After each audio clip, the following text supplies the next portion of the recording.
Bobby in Kaiser, Oregon. Hey, Bobby, what's up? Yeah, hi, Tom. Thank you for taking my call. Sure.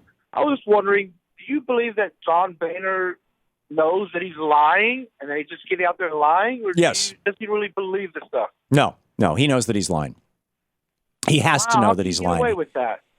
I don't think it's a matter of getting away with it. The politicians have been lying since there have been politicians. I'm sure of that. But I think that I think the Republican Party for the last, basically since Reagan, when the Republican Party went insane, when the Republican Party decided that they were going to be the party that hated America, that hated our government, this intellectual dissonance was created, this cognitive dissonance between we hate our country, we hate the government, and we want people to vote for us, we want political power, we want to control the government. And that dissonance, that cognitive dissonance, that space that was created there was the perfect kind of space for sociopaths to step into. People who not only can lie with facility and ease, but actually love to lie with facility and ease. Most people have a hard time when they lie. Most people feel uncomfortable when they lie. Most people feel guilty, frankly, when they lie. But sociopaths don't. Sociopaths just, because they don't view other people as actual human beings. Sociopaths don't have empathy.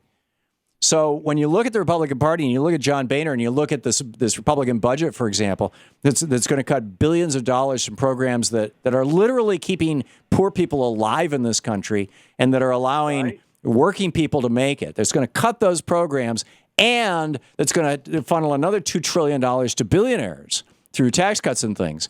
You look at what they're doing, and there's no way to describe this other than sociopathy.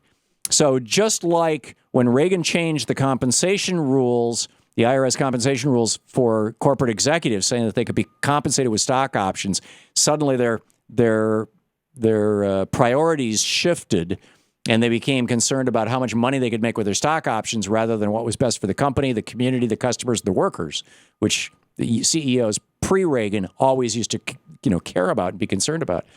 That in that same way, our politics have shifted, in large part because of the Supreme Court and their decision that money can come into politics. The billionaires can buy their favorite politicians. And John Roberts affirmed that last week in the Supreme Court, saying that politicians should be responsive to their supporters, John Roberts' phrase, actually in a Supreme Court decision, as opposed to their constituents. And constituents is all of us. The supporters are the 500 people who gave $1 million each to John Boehner, or whatever it is, whatever the amount might be.